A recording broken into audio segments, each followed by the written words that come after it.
Say, well, look at the politicians and the fat cats, you know. They're supposed to, you know, the public's supposed to take welfare cuts and all this kind of stuff.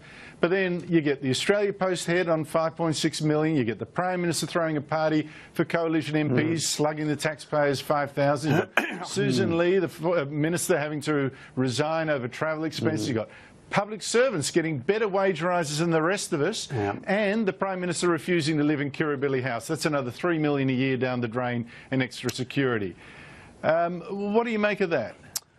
Look, I can understand people's disappointment, and I can understand people saying that there is one rule for us and another rule for them. I can understand that, and that's why, as far as is humanly possible, ministers should carefully scrutinise the amounts that are being paid to the heads of government business enterprises.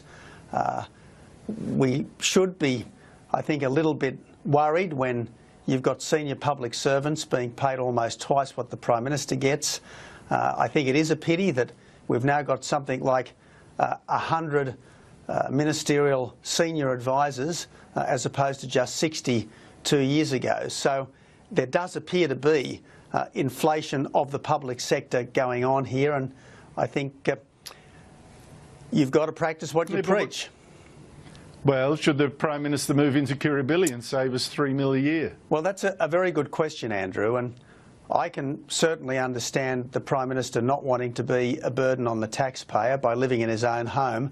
I certainly was interested in avoiding being a burden on the taxpayer and living in my own home, and the advice I got back in early 2014 was that if I stayed at Forestville, at suburban Forestville, it would cost an extra $1 million a year in security, and so I thought then I was really obliged to live in the house that the taxpayer provides for the Prime Minister. I think it would be a better look if the Prime Minister did live in Kirribilli House. I think it would be better for him.